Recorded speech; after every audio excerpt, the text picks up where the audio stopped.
La musique était forte, tellement forte. One day, I realized that all this stuff, the money, the success, the power, didn't make me happy. So I was searching for happiness. I was very, very sad. And I was alone. And I was, thinking that why I'm on this earth, it's not to be rich or to be famous.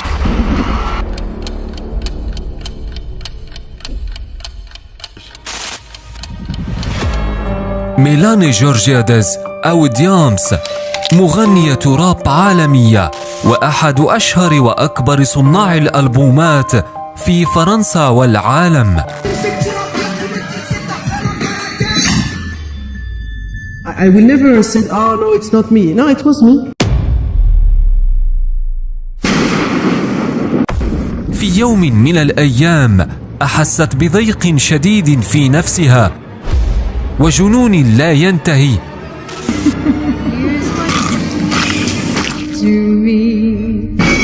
قادها إلى مستشفى الأمراض العقلية.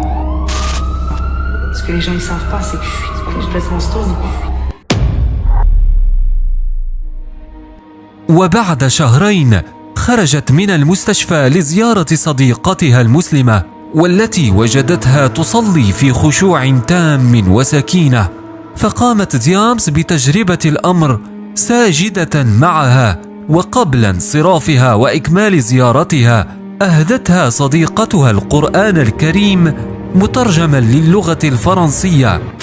وبعد قراءة ديامس لإحدى صفحاته وبالضبط سورة الملك الله الرحمن الرحيم تبارك الذي بيده، وجدت سرا عجيبا صدمها وجعلها تعتنق الإسلام. لنتابع ما الذي حدث وماذا وجدت ديامس في القرآن الكريم. دعونا نكتشف، ولكن قبل ذلك لا تنسى عزيزي دعمنا بالإعجاب والاشتراك مع تفعيل الجرس لتصلك المزيد والمزيد من القصص الجميلة إن شاء الله. One day, I realized that all this stuff, the money, the success, the power, didn't make me happy. I was sad, and I didn't realize that I have to talk to God. And now, everything in my life, even if it's good things or bad things, I know that I have Allah who will listen to me. He answered to my du'as, and I can wait, and I know that Allah is with the patience people. قصة ديامس واحدة من أغرب القصص على الإطلاق. كيف تحولت مغنية راب عالمية جابت العديد من الدول لإقامة حفلاتها إلى امرأة مسلمة ترتدي الحجاب وتدعو للإسلام والسلام.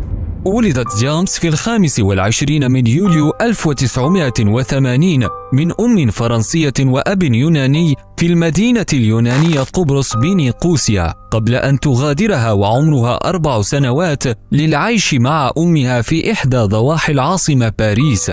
هنا بدأت ديامس امتهانها لأغاني الراب منذ سنة 1994 بصفوف إحدى الفرق الشبابية في باريس، قبل أن تتحول إلى واحدة من أبرز وأشهر فنانات الراب بفرنسا. هذا الطابع الغنائي الصاخب والغاضب، حيث كانت أول مغنية راب فرنسية سجلت الكثير من الأغاني وبيع لها أكثر من 4 ملايين أسطوانة بين عامي 1999 و2009. كان لديها الملايين من المعجبين وفازت بالعديد من الجوائز. ولكن بالرغم من كل هذه النجاحات والإنجازات، فإن ديامس لم تشعر أبدا بالرضا عن نفسها، وما زادتها الشهرة إلا عذابا واضطرابا في حياتها. لم تكن مرتاحة على الإطلاق، كانت قلقة وحائرة، وأقبلت على شرب الخمور وتعاطي المخدرات.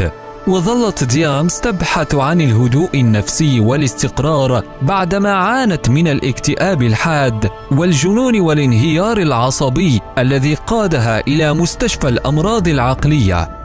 بقلب مفتوح وبكلمات صادقة تحكي لنا ديامس قصة إسلامها وتكشف لنا رحلتها مع الأدوية المهلوسة والمصحات العقلية قبل أن تكتشف الهدوء والسلام في دين الإسلام. تقول ديامس: عندما بلغت 4 من عمري انتقلت رفقة أبي وأمي إلى فرنسا.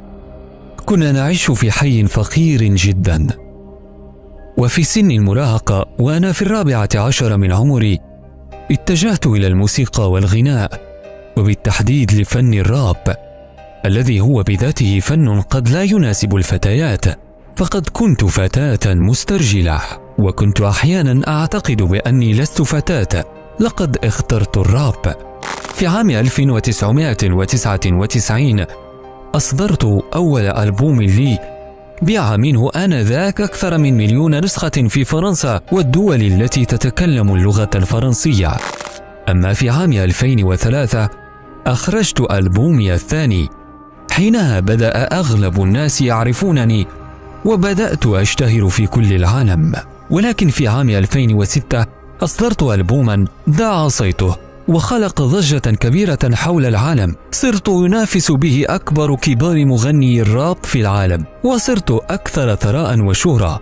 لقد وصلت إلى قمم الشهرة والثراء، فقد كنت يوميا أقيم حفلات غنائية عظيمة يحضرها عدد لا يحصى من الناس، عدد كبير جدا، سواء في فرنسا أو دول أخرى أوروبية أو إفريقية أو غيرها.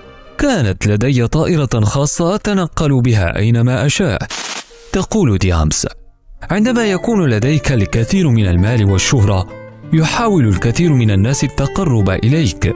كان الشباب يتمنون لمسي ونظرة مني، لكنني كنت حساسة رغم أن مظهري لا يوحي بهذا، فقد كنت أخاف من الناس الذين يحاولون التقرب مني أكثر. لم أكن مرتاحة على الإطلاق، رغم كل ما وصلت إليه من شهرة ومال لم يجلب لي ذلك السعادة، بل العكس، كنت حائرة وقلقة. أصبحت التساؤلات التي لم أجد لها جوابا تكثر، وأصبحت الوساوس والهواجس في عقلي التي وصلت بي إلى حد الجنون. كنت دائما أبكي بمرارة وحدي بداخل المنزل، فأسأل لماذا أنا؟ من المفيد في هذا؟ أقبلت على احتساء الخمور وتعاطي المخدرات والحبوب المهلوسة، وكثيرا ما كنت أحاول جاهدة التخلص من هوس الإدمان الذي قادني نحو حافة الجنون والانهيار النفسي والعصبي. لقد دمرت تماما، وهذا ما لم يشعر به أحد من المعجبين بي. تقول ديامس: ذات يوم كنت أعزف في حفلة موسيقية، وفعلت ما أفعله عادة. كان هناك جمهور غفير يصيح باسمي، ثم فجأة وقف الجميع في تصفيق لي. شعرت وكأنني أقول لهم: توقفوا، لا تصفقوا لي، أنتم لا تعرفون أن ما ترونه خارجيا هو مجرد غلاف، لكن في الداخل لا يوجد شيء. إنها فارغة. نعم، أنا فارغة. أشعر بالخزي والحزن. أنا لا أحب حياتي ولا أحب الحياة نفسها. شعرت برغبة كبيرة في الصراخ على الميكروفون: توقفوا، توقفوا من فضلكم عن التطبيل والتصفيق. بعدها بيومين من إقامتي لهذا الحفل ذهبت إلى المستشفى بسبب اكتئاب حاد وعذاب نفسي قادني إلى حد الجنون الذي لا ينتهي. لقد حاول الطبيب النفسي تهدئتي، وأحضر العديد من الأدوية والحبوب لتهدئة ألمي. لقد حاول جاهدا مساعدتي، لكنه لم يعرف كيف يعالج الألم، فقام بتنويمه بالمهدئات والمسكنات المؤقتة. إنه ألم في القلب، ألم ينبض، ولكن لا فائدة منه، لا يجعلك تبكي ولا تبتسم أو تضحك. زادت حالتي أكثر سوءا وتعقيدا. لم أجد حلا لهذا، وذات ليلة أردت وضع حد وإنهاء كل هذا العذاب. كنت أريد النوم، لم أكن أريد الموت، لأنني لم أرى الموت يوما كراحة، وأنا على حافة الموت مغمى علي ولا أشعر بشيء. قدر الله لي العيش مرة أخرى بعد أن نقلوني بإحدى المستشفيات قبل فوات الأوان، لكن بعد أيام قليلة انتقلت إلى مستشفى الأمراض العقلية. كانوا يتعاملون معي كمجنونة بسبب تصرفاتي وأفكاري الغريبة التي تسيطر علي. كنت أشكل خطرا على نفسي وعلى كل من حولي، وفضل الأطباء أن أبقى تحت المراقبة حتى لا أؤذي نفسي أو الآخرين. تقول ديامس: بعد أن دخلت للمصحات ومستشفى الأمراض العقلية والنفسية وتعالجت ورجعت إلى الغناء، لم أجد أبدا الراحة والسكينة. كانت مشكلتي كبيرة. كنت أفكر دائما أنه لابد من وجود خالق خلقني، لابد من وجود إله أو آلهة تدير كل الأمور. كنت أرفع وجهي إلى السماء وأتساءل: لماذا السماء زرقاء؟ ولماذا هذه الطيور تطير؟ ومن جعلها تطير؟ وأسئلة كثيرة لم أجد لها جوابا. وذات يوم وأنا في هذا الضيق الكبير، قمت بزيارة صديقة فرنسية مسلمة من أصول مغاربية، وبينما نحن جالسين نتحدث قامت واستأذنت مني طالبة تأدية الصلاة. شاهدت وبنظرات حائرة كيف تسجد صديقتي على الأرض. تملكني شعور لتجربة ذلك. حينها قمت من مكاني وقررت تقليدها وأداء نفس الحركات، وبالفعل قمت بتأدية الصلاة دون علم بأحكامها، ووضعت جبهتي على الأرض ساجدة. وكم شعرت حينها بارتياح كبير لا يوصف. كان مثل جبلين كبيرين سقطوا من أعلى كتفي عندما انحنيت. كنت في حاجة لسجدة مثل هذه. كان لدي شعور قوي لم أشعر به من قبل. بعدها سألت صديقتي المسلمة: لماذا تصلون؟ فأجابت بابتسامة بأن الصلاة هي صلة بين العبد وربه، ونحن نناجيه وندعو الله في الصلاة. وبعدها أهدتني صديقتي كتاب المسلمين، وهو القرآن الكريم مترجم للغة الفرنسية. انتهى هذا اليوم فاستمريت على هذه الصلاة يوميا، صلاة في النهار وصلاة في الليل، فقط سجود بدون أذكار، لأنني لست مسلمة، لكنني أرتاح كثيرا عندما أسجد. بعدها بأيام سافرت إلى جزر الموريس وأنا أحمل معي هذا الكتاب، رغم أنني كنت مترددة في قراءته، إلى أنني في النهاية قررت أن أقرأه. لكن بعد أن بدأت في القراءة ذهلت بتلك الآيات العجيبة. فكلما قرأت آية عن خلق الأرض والجبال أقارنها بما أرى من مناظر خلابة في جزيرة موريس، وأنا أقرأ الآية تلو الأخرى وصلت إلى سورة الملك. قرأت في هذه السورة آية أدهشتني: الذي خلق 7 سماوات طباقا ما ترى في خلق الرحمن من تفاوت فارجع البصر هل ترى من فطور. ثم رفعت نظري حينها إلى السماء للبحث عن ثقب أو خلل أو تشقق، حتى تعبت عيناي من البحث. ثم رجعت لأقرأ الآية التي بعدها، وأنا لا أعلم بأن باقي الآيات تقول: ثم ارجع البصر كرتين ينقلب إليك البصر خاسئا وهو حسير.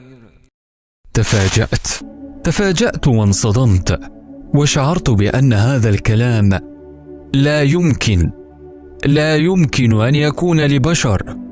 كان اقتناع نهائي بوجود الله. أغلقت القرآن فاتجهت مسرعة إلى قمة تلة عالية، وصرت أصرخ وأقول بصوت عالي: لقد وجدت الحقيقة، لقد وجدت الحقيقة. لم أبالي بمن حولي، ثم رفعت أصبعي للسماء لأقر بوجود الله، وشهدت بأنه الله الذي لا إله إلا هو، الخالق البارئ. هي خلوة عشتها مع نفسي في جزر الموريس، يؤنسني كتاب الله. أصبحت أكثر صحة وقوة، واعتنقت الإسلام، معلنة ذلك على الملأ بعد رجوعي إلى فرنسا، غير مبالية بردة فعل المجتمع الفرنسي والمحيطين بمن حولي. وبالنسبة لارتداء الحجاب، صراحة كنت مترددة في الأول. جاء ذلك خطوة بخطوة لأنني وجدت ذلك غريبا. لم أكن مستعدة لارتدائه في البداية، ولكن عندما عرفت المزيد عن الإسلام وعن أهمية ارتداء الحجاب للمرأة المسلمة، أصبحت مقتنعة وفي حاجة كبيرة لارتدائه. أسلمت ديامس وابتعدت عن الأضواء، وتخلصت من حياة الشهرة وبريقها الزائف.